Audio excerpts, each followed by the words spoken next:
Tom Thibodeau is out as president and head coach of the Minnesota Timberwolves. Ryan Saunders has been named the interim head coach. Also, reports are surfacing that Fred Hoiberg, the Timberwolves are interested in him in some capacity, but Scott Layden will remain the general manager and Ryan Saunders will step in as the interim head coach. Welcome to the American Express Halftime Report. Chris Miles here with Mike Fratello and Dennis Scott. So looking at the situation in Minnesota, it seems like owner Glenn Taylor wanted to provide an opportunity for Saunders to step in and get a coaching job. That's the way it seems. Obviously, when you win a game by 18 or 20 points and you get fired immediately after it, this just wasn't something that was spur of the moment. Right. So this has been talked about, this has been discussed, and for whatever the reasons are, we won't know right now, but eventually will come out who was unhappy, why they were not satisfied with what was going on. It was a difficult situation because going in, I think Tom Thibodeau knew that changes had to be made, a new culture had to be developed. He got them to the playoffs last year. Yep. But your two stars were young guys who, based on Jimmy Butler's evaluation of them, didn't understand how hard you have to work to be successful in the NBA and what it takes to make it and win in the playoffs. That caused a split with Jimmy Butler and the young guys. Butler then was moved on. And now who knows what went on behind the scenes with the young guys.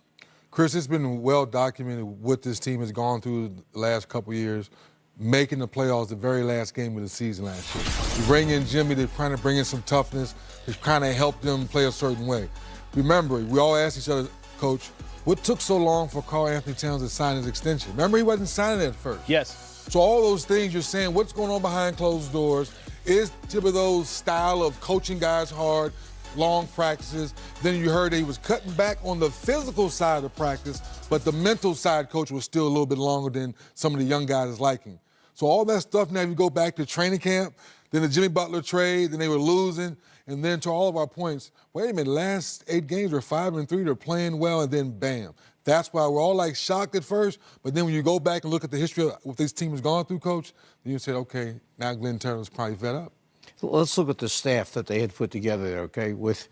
I believe Tom Thibodeau was a person that brought in Scott Layden to the front office. Layden had been from Utah to San Antonio, and then Thibodeau hand-selected him. And Scott, Layden he's terrific in the front office. He's a terrific talent evaluator and gets along with everyone, so there shouldn't be any problem there. When you look at the staff, Andy Greer, longtime assistant to Tom Thibodeau, I heard also had been released along with Thibodeau. So now you have Ed Pinckney, Ryan Saunders, and you have Malik Allen, the remainder of the staff. So Saunders, let's say, moves up as interim head coach. Hopefully, Ed Pinckney, who could be a candidate to be a head coach, Malik Allen, hopefully are safe for now as they move forward and give Ryan a chance to coach his team. Certainly interesting to see the Timberwolves move on following a win against the Los Angeles Lakers. The Toronto Raptors looking for a victory against the Indiana Pacers, and Kyle Lowry back after missing the last 6 games, and he's back with a vengeance. Raptors ahead by 7. We'll break that down next on the American Express Halftime.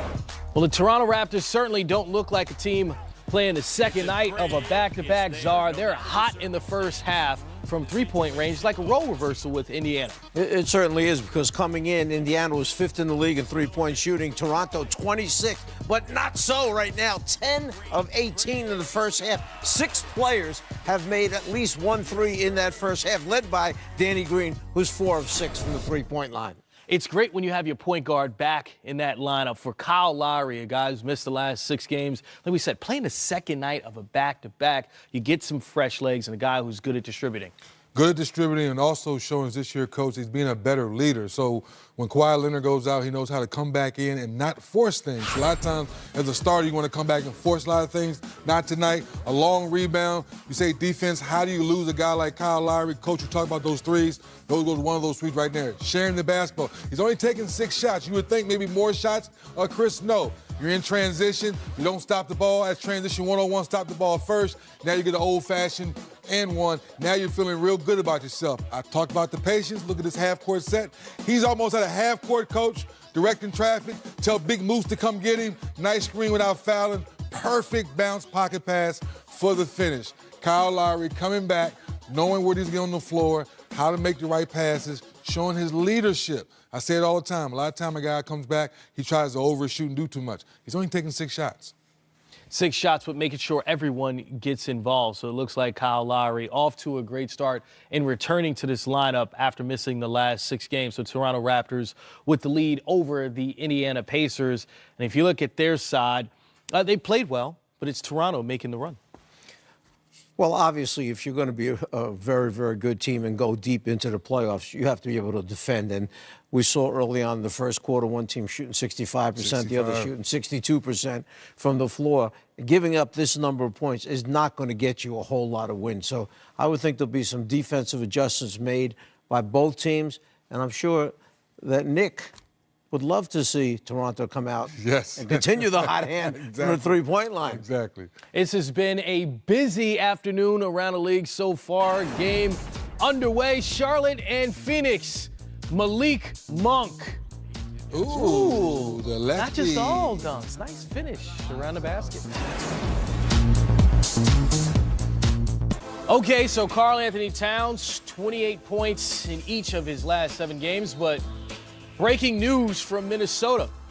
Tom Thibodeau has been fired as the head coach. This, according to Adrian Wojnarowski and Sean Sharania, both Yahoo and ESPN reporting that Tom Thibodeau is out as the head coach of the Minnesota Timberwolves. And president too, right? I mean, he was the president too, coach. So when you get fired, you lose both of those jobs, right? I think you lose both of them. Yeah, I'm thinking you fire the coach and not fire the president, right? Because he was the president making the decisions for the coach. Well, right, Tom, for that? That could happen. You could fire somebody as a coach and keep him in the front office. Right, okay. Okay, like Urban Meyer leaves Ohio State, but he's going to be around. Some President and coach, he's out as both. Yeah, as both. So that's 3D, official. Okay. Ooh. Looking at the situation in Minnesota, why now? Well, I guess, Glenn Taylor is the owner who sat down with his group and said he doesn't like the way things are going. The Jimmy Butler situation wasn't great. If you go back and look, and people say the Houston trade was probably better because there was more, picks there. So maybe they sit down and said, let's pull the trigger now before the All-Star break, before the trade deadline, if there's more moves to be made, Coach.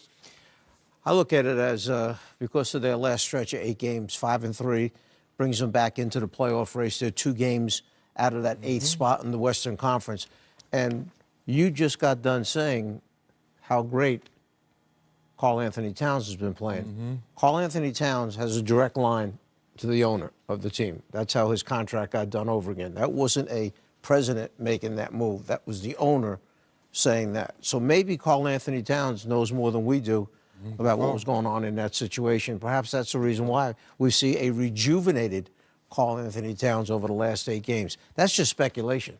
Well, again, this is reported right now. This is not official from the Minnesota Timberwolves, but if this is the case, you still have a team fighting for a playoff spot. What do they do now? How hard is it to find a head coach in the middle of a season? I doubt that you make a move like that without knowing what direction you're heading in before. Right. Is it someone that's sitting out? And there are a number of recent head coaches that were fired that are sitting around, okay, that they might turn to. Or is there somebody within the organization that they have tremendous confidence in, that the players have shown the backing for that person, and that's who you turn to try and finish out, just like happened as Tyronn Lue took over in Cleveland and wound up finishing that season and was given the job full-time after that. Yeah, most cases, Chris, you stay within because one of those, if not all of those assistants collectively can continue to preach the system versus bringing a brand new coach in now and trying to, like to your point, last 8 games, Catman is rolling, so for a brand new coach to come in, now he has to either know the system they've been playing to kind of keep things going that way, or to your point, Coach, you're going to the top assistant you have in there. Maybe Ed Pinckney, is their top assistant right now. I was just going to say. He's been around a long time, and maybe it's an opportunity. Ed Pinckney's been around a long time, has talked to a number of teams about possibly becoming their head coach. He's been by Thibodeau's side for a long, long time, and he's kind of been the go-between between players and coaching staff. Why not give him a chance? If I think he deserves it. I think he deserves it. So it's be interesting. So apparently Ryan Saunders is reportedly going to fill in on an interim basis as a coach there in Minnesota. So when you hear that name, what's the first thing you think about, Coach? Think of his father, Flip. Yep.